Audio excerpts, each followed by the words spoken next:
राष्ट्रिय सभा निर्वाचनमा राप्रपाले प्रदेश 1मा मात्र मतदान गर्ने। आज हल्का वर्षा र हिमपातको सम्भावना। सुदूरपश्चिमका 4 जनामा ओमिक्रोन भेरिएन्ट संक्रमण पुष्टि। कोरोना कालमा विद्यार्थी पढाउ, टोल टोलमै शिक्षक। नेपालमा भ्रष्टाचारको अवस्था गत वर्षको जस्तै देखियो। राष्ट्रिय सभा निर्वाचनको तयारी पूरा। भोलि बिहान 9 बजेदेखि मतदान सुरु हुने। चीनबाट फर्किएपछि माओवादीका नेता वर्षमान पुलले भेटे प्रचण्डलाई। भारतमा भेष बदलेर बसेका थिए प्रहरीको मोटरसाइकल लिएर भागेका कैदी यमराज। रुस युक्रेन बीच तनाव, अमेरिकी सेना हाई अलर्टमा। खाना पकाउने ग्यास आयातमा नयाँ रेकर्ड। सुनको मूल्य बढ्यो, चाँदीको मूल्य घट्यो। कोरोना खोप लगाउनबाट रोक्न आफ्नै आमाले गरिन् छोराको अपहरण। दन्त चिकित्सकको कर्तुत, कोरोनाको खोप छल्न शरीरमा जोडे नक्कली हात। 5 दलीय गठबन्धनले हिँड्न खोजेको उल्टो बाटो। छिमेकी मुलुक भारतमा दैनिक कोरोना संक्रमितका संख्याहरू घट्न थाले। ललितपुर बजार अनुगमन सिस्टामोल छ तर कम अवस्थामा भेटियो। काठमाडौँको शुक्रराज ट्रपिकल अस्पतालमा कोरोना खोप सेवा सुरु। कोरोना खोप केन्द्रका लागि माघ 15 पछि विद्यालय खुला गरिने। नेपाली सेनाका सबै परीक्षा कार्यक्रम स्थगित।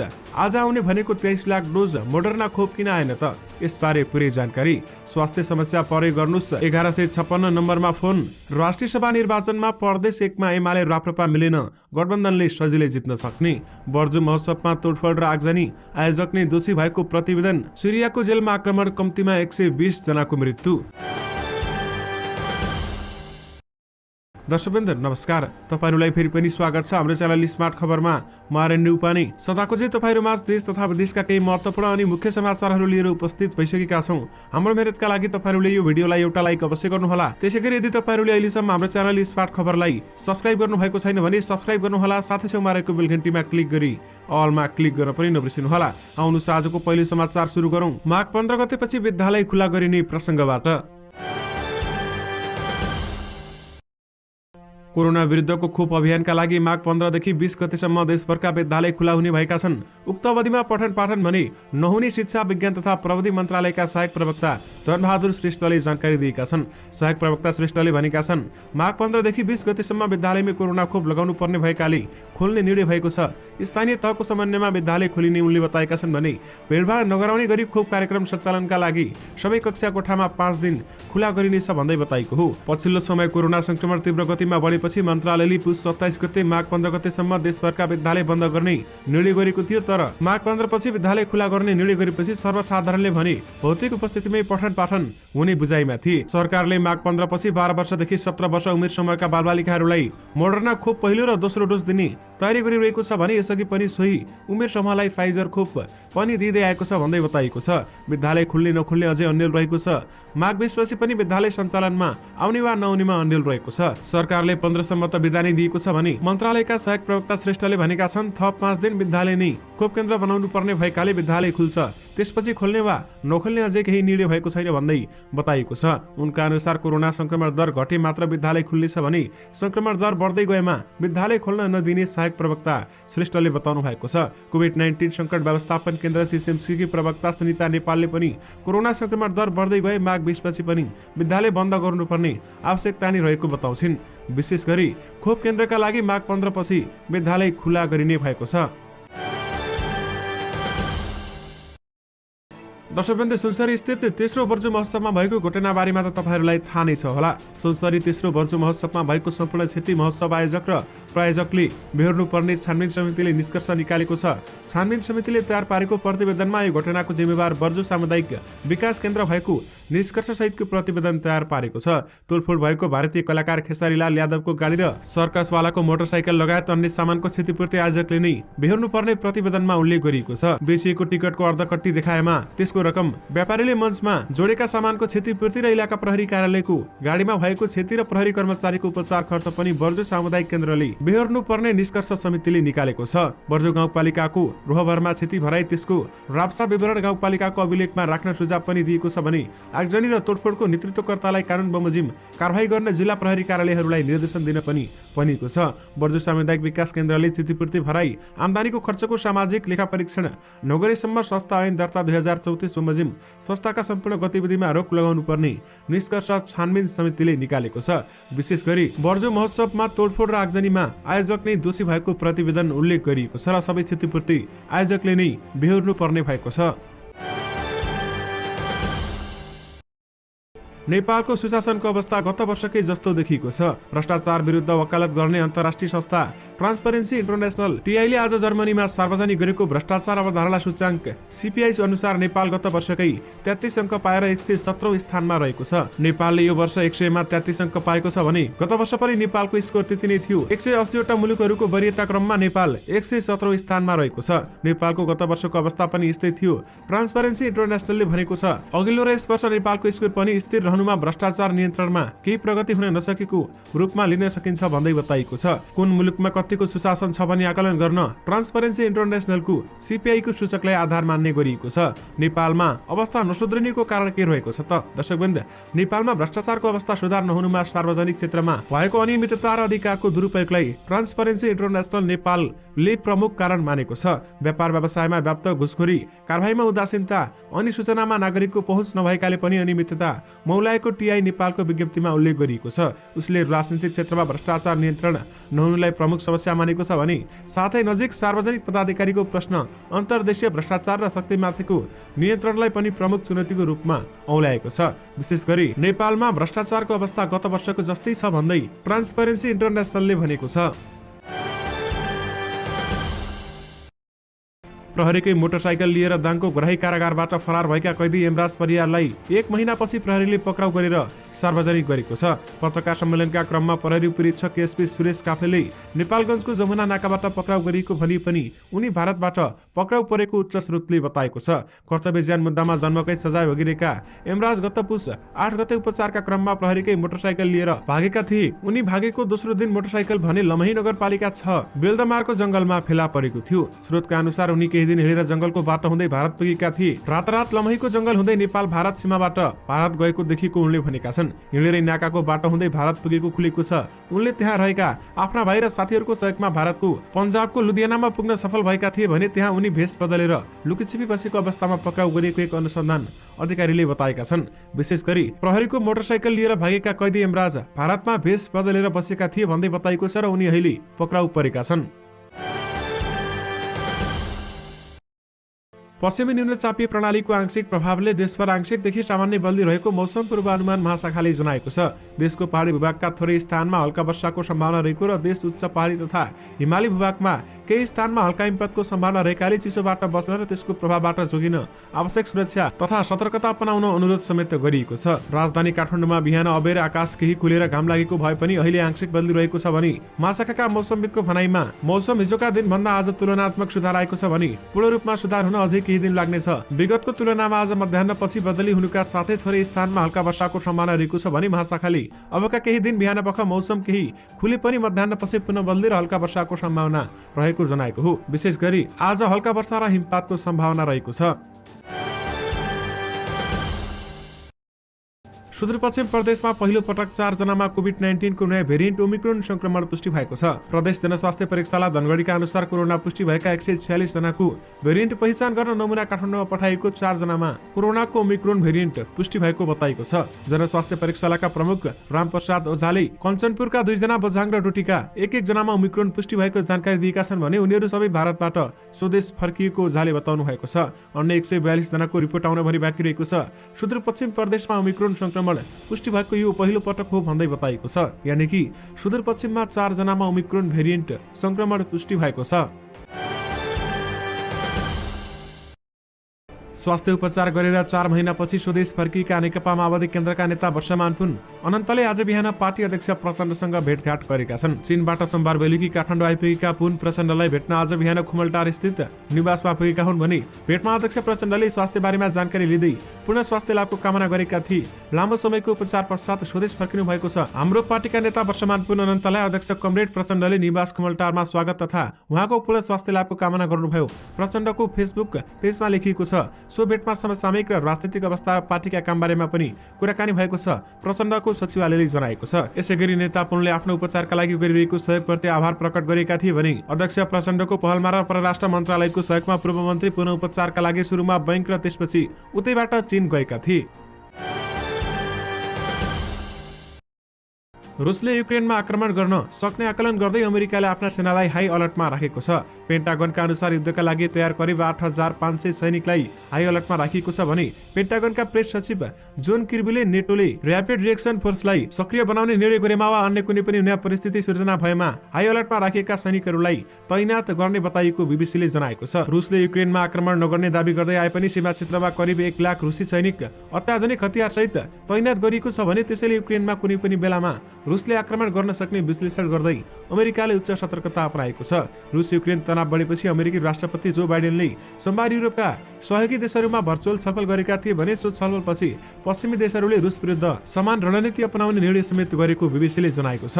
छलफलमा बेलायत, फ्रान्स, जर्मनी, इटली, पोल्यान्ड लगायतका सरकार प्रमुखहरूको साथै नेटो प्रमुख जेन्स स्टोलेनबर्ग पनि सहभागी रहेका थिए भन्दै बताइएको छ। विशेष गरी रुस युक्रेन तनावबीच अमेरिकी सेना हाई अलर्टमा रहेको छ। दर्शकवृन्द, खाना पकाउने ग्यास आयातमा नयाँ रेकर्ड कायम भएको नेपाल आयल निगमले जनाएको छ। भारतीय आयल कर्पोरेटबाट गत अंग्रेजी वर्षको अन्तिम डिसेम्बर महिनामा आयात भएको ग्यास हालसम्मकै धेरै भएको निगमका सहायक निर्देशक एवं प्रवक्ता विनितमणि उपाध्यायले बताउनु भएको छ। सन् 2021 को डिसेम्बर महिनामा निगमले भारतीय आयल कर्पोरेटबाट 49,804 मेट्रिक टन खाना पकाउने ग्यास आयात गरेको उनले बताएका छन् भने जुन गत वर्षको समीक्षा अवधिको तुलनामा 8,955 मेट्रिक टनले धेरै हो भने अघिल्लो महिनाको तुलनामा 4,155 मेट्रिक टनले बढी रहेको छ। सिलिन्डरमा हिसाब गर्दा यो महिनामा 35,07,197 सिलिन्डर ग्यास आयात भएको उपाध्यायले बताएका छन् भने जुन गत वर्ष भन्दा 6,33,427 सिलिन्डरले बढिरहेको छ। समीक्षा अवधिको थप खपतको लागत मात्र 1,40,69,69 रुपियाँ भन्दा धेरै भएको निगमले जनाएको छ भने मासिक औसत 44,000 मेट्रिक टन हाराहारीमा हुने आयातमा डिसेम्बरमा आएर आकाशिएको डिसेम्बरको आयात निगमको इतिहासमै अहिलेसम्मकै उच्च हो भन्दै उपाध्यायले बताएका छन्। विशेष गरी खाना पकाउने ग्यास आयातमा नयाँ रेकर्ड कायम भएको छ। आज सुनको मूल्य बढेको छ भने चाँदीको मूल्य घटेको नेपाल सुन चाँदी व्यवसायी महासंघले जनाएको छ। सुनको मूल्य तोलामा 500 रुपियाँले बढ्दा चाँदीको मूल्य भने तोलामा 15 रुपियाँले घटेको महासंघले बताएको छ। आज छापावाला सुनको मूल्य तोलामा 94,000 रुपियाँ तोकिएको छ भने तेजाबी सुनको मूल्य 93,500 रुपियाँ कायम भएको छ। अघिल्लो दिन छापावाला सुनको मूल्य 93,500 र तेजाबी सुनको मूल्य 93,000 रुपियाँमा कारोबार भएको थियो। यस्तै हिजो तोलामा 1315 रुपियाँमा कारोबार भएको प्रति तोला चाँदीको मूल्य आज 1300 रुपियाँमा कायम भएको छ। हामी कहाँ कोरोना भाइरस विरुद्धको भ्याक्सिन लगाउन तसाल मसाल रहेको छ। 12 वर्षभन्दा माथिका बालबालिकाहरूलाई पनि कोरोना भाइरसको खोप लगाउन अभिभावकहरूले स्कुल तथा खोप केन्द्रसम्म लगिरहेका छन्। तर युरोपेली मुलुक स्पेनमा भने एकजना आमाले आफ्ना 2 छोराहरूलाई कोरोना खोप लगाउन नदिनका लागि अपहरण गरेकी छन्। स्पेनको सोभियामा बस्ने एक व्यक्तिले आफ्नै भूतपूर्व पत्नीमाथि आफूका 2 छोराको अपहरण गरेको आरोप लगाएका छन् भने छोराहरूलाई कोभिड भ्याक्सिन लगाउनबाट रोक्नका लागि भूपू पत्नीले अपहरण गरेको भन्दै उनले प्रहरीमा उजुरी दिएका छन्। गत डिसेम्बरको उत्तरार्धतिर प्रहरीले छोराहरू अपहरणको आरोपको लागि कि 47 वर्षीय महिलाको खोजी गरिरहेको बेला ती महिलाले अन्ततः गत बुधबार प्रहरी समक्ष आत्मसमर्पण गरेकी छिन् भने 14 र 12 वर्षका 2 छोराहरूलाई अनधिकृत रूपमा लगेको र आफूले नोभेम्बर 4 देखि छोराहरूलाई नदेखेको भनी ती पुरुषले उजुरी गरेका थिए। छोराहरूलाई खोप लगाउने नलगाउने भन्ने निर्णय गर्ने अधिकार बाबुको रहेको भनेर अदालतले फैसला गरेको केही दिनपछि आफूले पूर्व पत्नीबाट एउटा चिठी प्राप्त गरेको र चिठीमा पूर्व पत्नीले छोराहरूलाई स्कुलबाट निकाल्ने योजना उल्लेख गरेको समेत उनले बताएकी छिन्। अन्ततः बुधबार ती महिला आफ्नै 2 छोरासहित प्रहरी समक्ष उपस्थित भइन् र उनीहरूलाई अदालतमा पेश गरियो। अदालतले ती महिलालाई हिरासतमै राख्न आदेश दिएको छ भने 2 छोराहरूलाई बाबुको जिम्मा लगाएको छ। दर्शकवृन्द, तपाईहरुलाई यो घटना सुन्दा अचम्म लाग्न सक्छ, तर यो घटना एकदमै साँचो हो। दर्शकवृन्द, अगाडिको जस्तै एउटा अर्को घटना पनि घटेको छ। देशका धनी मानिसहरू आफ्नै सुरक्षाका लागि लगाउनु पर्ने कोरोना भाइरस विरुद्धको खोप समेत छल्नका लागि कस्ता कस्ता बहाना गर्छन् भन्ने उदाहरण इटलीका एकजना दन्त चिकित्सकले प्रस्तुत गरेका छन्। ती डेन्टिस्टले कोरोना खोप नलगाइकन कोरोना खोप कार्ड सुपर पास प्राप्त गर्नका लागि नक्कली हात नै तयार गरी झण्डै सिलिकनबाट बनेको त्यही नक्कली हातमा खोप लगाएका छन्। खोप लगाइदिने नर्सको चलाखीका कारण ती दन्त चिकित्सकको कर्तुत पर्दाफास भएर उनीमाथि आपराधिक कार्यको अभियोगमा सजाय हुने सम्भावना रहेको छ। इटालीको उत्तरी सहर बिल्लासमा घटना भएको भने स्थानीय नर्स फिलिप्पा बुगाका अनुसार ती व्यक्ति खोप लगाउनका लागि आएर सुई घोच्न आफ्नो पाखुरा अगाडि सारे भन्दै बताइएको छ। सुई लगाउनका लागि पाखुराको कपडा माथि सार्दा ती नर्सहरूलाई शंका लाग्यो किनकि उनको पाखुराको छाला असामान्य थियो र गम जस्तो थियो भने रङ पनि निकै फिक्का भन्दै बताइएको छ। सोमबारदेखि इटलीमा रेस्टुरेन्ट, सिनेमा हल, रंगमञ्च लगायतका सार्वजनिक स्थानमा छिर्नका लागि खोप लगाएको सुपर हेल्थ पास अनिवार्य हुनुपर्दछ। त्यसका लागि ती युवकले त्यस्तो गरेको बताइएको छ। यो घटना पनि सत्य नै रहेको छ। नेपाली सेनाले सबै प्रकारका परीक्षा स्थगित गरेको छ। खुला प्रतिस्पर्धाबाट जनशक्ति छनौट गर्न विभिन्न तहमा विज्ञापन आह्वान गरेको नेपाली सेनाले सबै परीक्षा कार्यक्रम स्थगित गरेको हो। सेनाले विभिन्न पदको लिखित लगायतमा परीक्षा यसअघि नै तय गरेको थियो भने कोभिड-19 महामारी द्रुत गतिमा फैलिएसँगै वार्षिक तालिका अनुसार सञ्चालित भर्ना छनौट परीक्षा कार्यक्रम माघ 11 गतेबाट लागू हुने गरी स्थगित भएको नेपाली सेनाले जनाएको छ। स्थगित परीक्षा कार्यक्रम अवस्था सहज भएपछि तय गरिने जङ्गी अड्डाको भनाइ छ। कोरोना संक्रमण बढ्न थालेपछि नेपाल चिकित्सक संघले हटलाइन नम्बर सञ्चालनमा ल्याएको छ। कोरोना भाइरस लगायत अन्य स्वास्थ्य सेवामा समस्या परेमा संघले सञ्चालनमा ल्याएको 1156 नम्बरमा फोन गरेर स्वास्थ्य परामर्श लिन सकिनेछ। संघले विज्ञप्ति जारी गर्दै कोभिडको तेस्रो लहर बढ्दै गएकाले संक्रमितहरूलाई लक्षित गरी मंगलबारदेखि कल सेन्टर सुरु गरेको जानकारी दिएको छ भने उक्त नम्बरमा प्रत्येक दिन बिहान 8 बजेदेखि बेलुका 8 बजेसम्म परामर्श गर्न दिइने संघका महासचिव डाक्टर बद्री रिजालले जानकारी दिएका छन्। कोभिड कल सेन्टर नेपाल चिकित्सक संघ, अमेरिका, नेपाल मेडिकल फाउन्डेसन र नेपाल टेलिकमको संयुक्त पहलमा सञ्चालनमा ल्याएको डाक्टर रिजालले जानकारी दिनुभएको छ। यानि कि तपाईहरुलाई स्वास्थ्य सम्बन्धी कुनै पनि समस्या परेमा 1156 नम्बरमा फोन गरेर सुझाव लिन सक्नुहुनेछ। सिरिया अमेरिकामा समर्थित कुर्दिश फोर्स र आइएस बीचको युद्धमा कम्तीमा 120 जनाको मृत्यु भएको छ। अल जजिराका अनुसार सिरियाको जेलमा भएको आक्रमणपछि दुई पक्षबीच युद्ध सुरु भएको हो भने हेसाकेह शहरमा रहेको जेलमा सो आक्रमण भएको बताइएको छ। बेलायत स्थित सिरियन अब्जर्भेटरी फर ह्युमन राइट्सका अनुसार 77 आइएसका लडाकु र 39 कुर्दिश लडाकुको मृत्यु भएको बताइएको छ, जसमा अन्तरिक्ष सुरक्षाकर्मी, जेलका सुरक्षाकर्मी र आतंकवादी विरोधी सुरक्षा बल पनि रहेका छन् भने यो युद्ध गत बिहीबारदेखि सुरु भएको थियो। युद्धमा थप 7 जना आम नागरिक मारिएका छन्। जेलमा भएको आक्रमणपछि भागेका 120 कैदीहरू पुनः समातिएको कुर्दिश नेतृत्वमा रहेको सिरियन डेमोक्रेटिक फोर्सले बताएको छ। विशेष गरी सिरियाको जेलमा आक्रमण भएको छ भने कम्तीमा 120 जनाको मृत्यु भएको बताइएको छ। दर्शकवृन्द, कोभिडका कारण भौतिक रूपमा उपस्थित भएर पढाउन नसकिएपछि केही विद्यालयहरूले भने विभिन्न उपाय मार्फत विद्यार्थीहरूलाई पढाइसँग जोडिरहेका छन्। त्यसमध्ये अछामको साफीनगर नगरपालिकाको प्रभात धामकोट प्राविधिक तथा व्यावसायिक माविले एउटा गजबको उपाय अपनाएर टोल कक्षा सञ्चालन गरिरहेको छ। अनलाइनमा विद्यार्थीको पहुँच नभएपछि विद्यार्थीले टोलमै पुगेर कक्षा सञ्चालन गरिरहेको छ।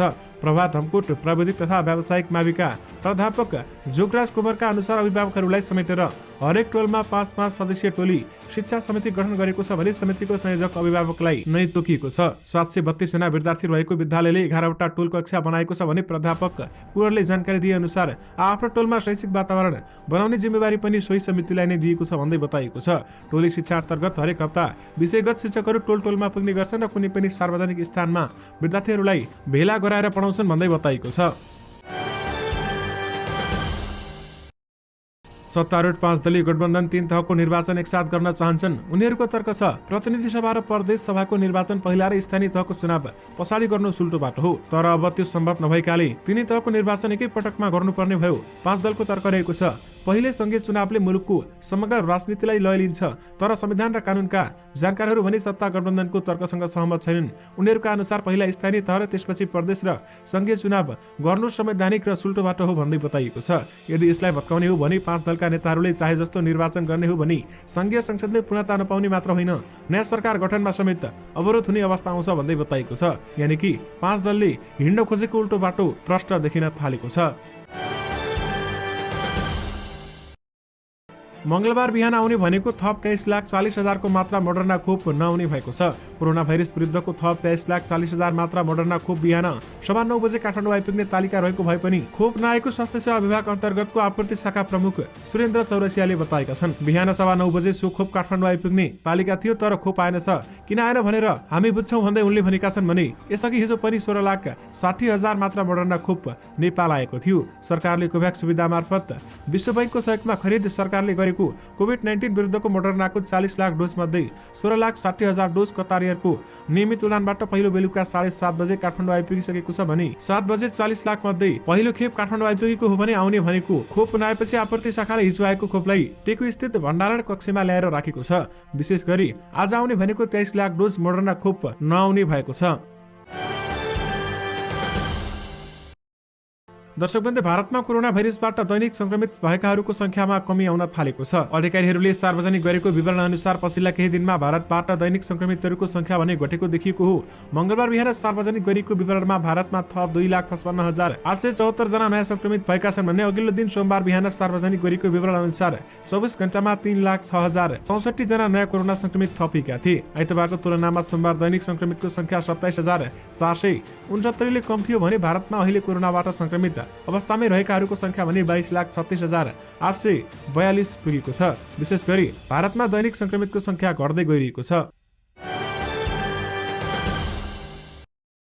प्रदेशको राष्ट्रिय निर्वाचनमा राष्ट्रिय प्रजातन्त्र पार्टी राप्रपाले एक्लै प्रतिस्पर्धा गर्ने भएको छ। राप्रपाका अध्यक्ष राजेन्द्र लिङदेनको अध्यक्षतामा मंगलबार बसेको केन्द्रीय पदाधिकारीहरूको बैठकले प्रदेशको राष्ट्रिय सभा निर्वाचनमा एक्लै लड्ने निर्णय गरेको हो। यही बुधबार हुने राष्ट्रिय सभाको निर्वाचनमा प्रदेशमा राप्रपाले आफ्ना उम्मेद्वारहरू अम्ब बहादुर विष्ट र रन्जु प्याकुरलाई मतदान गर्ने निर्देशन दिने निर्णय गरेको केन्द्रीय सदस्य समेत रहेका मोहन श्रेष्ठले हामीलाई जानकारी दिनुभएको छ। श्रेष्ठका अनुसार अन्य प्रदेशका पार्टीहरूको उम्मेद्वार नभएकाले आफ्ना मतदाताहरूलाई मतदान प्रक्रिया सहभागी नहुन निर्देशन दिने निर्णय समेत गरिएको छ। प्रदेशमा उम्मेदवारी दर्ताका क्रममा एमाले र राप्रपा तालमेल प्रयास भएको थियो भने छुट्टा छुट्टै उम्मेदवारी दर्ता गराएका राप्रपा र एमाले बीच तालमेलको कोसिस भए पनि सफल हुन नसकेको बताइएको छ। राष्ट्रिय सभा सदस्य जित्न प्रदेश एमाले र राप्रपा बीच सहकारीले मूल मूर्त नलिसँगै त्यहाँ गठबन्धनका उम्मेदवारहरू सजिलैसँग विजयी हुने पक्का भएको छ। विशेष गरी राष्ट्रिय सभा निर्वाचनमा प्रदेशमा एमाले र राप्रपा मिलेका छैनन् र त्यसकारण गठबन्धनले सजिलै जित्ने देखिएको छ।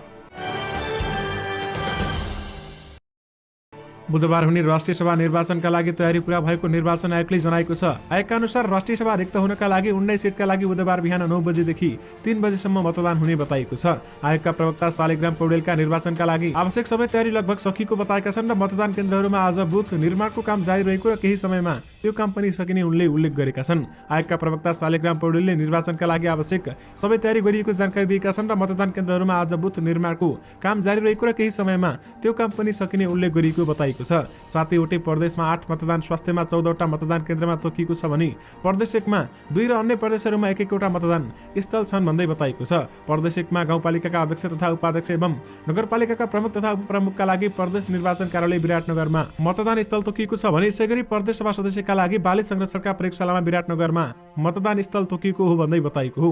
विशेष गरी राष्ट्रिय सभा निर्वाचनको तयारी पूरा भएको छ भने भोलि बिहान 9 बजेदेखि मतदान सुरु हुने समेत बताइएको छ। काठमाडौँमा रहेको सूर्यराज ट्रपिकल अस्पताल 50 भन्दा बढी स्वास्थ्यकर्मीमा कोरोना संक्रमण देखिएपछि बन्द भएको सेवा खोप आजबाट पुनः सुरु भएको छ। 50 भन्दा बढी स्वास्थ्यकर्मीहरूमा कोभिड संक्रमण देखिएपछि सेवा नै बन्द भएको थियो। त्यसैगरी दर्शकवृन्द, ललितपुरका प्रमुख जिल्ला अधिकारी घनश्याम उपाध्याय सहितको टोलीले आज कोभिड मापदण्डको पालना र अत्यावश्यक चिटामूल औषधि आपूर्तिको अवस्था बारेमा जिल्लामा अनुगमन गरेको छ। अनुगमनका क्रममा मास्क नलगाएका व्यक्तिहरूलाई झनै 100 रुपियाँको दरले जरिमाना गर्नुका साथै औषधि व्यवसायीहरूलाई चिटामूलको अभाव नहुने गरी बिक्री वितरणको व्यवस्था मिलाउन निर्देशन प्रमुख जिल्ला अधिकारी उपाध्यायले बताएका छन्। र साथमा ललितपुर जिल्ला अनुगमनमा सिटामोल छ तर कम मात्रामा पाइएको छ भन्दै उहाँले बताउनु भएको छ। दर्शक महानुभाव, यससँगै तपाईहरुमाझ आजका सबै मुख्य समाचारहरू राखिसकेका छौं। फेरि पनि तपाईहरुमाझ नयाँ रिपोर्टरहरूको साथमा उपस्थित हुने नै छौं। अहिलेलाई भने मलाई बिदा दिनुस्। नमस्कार।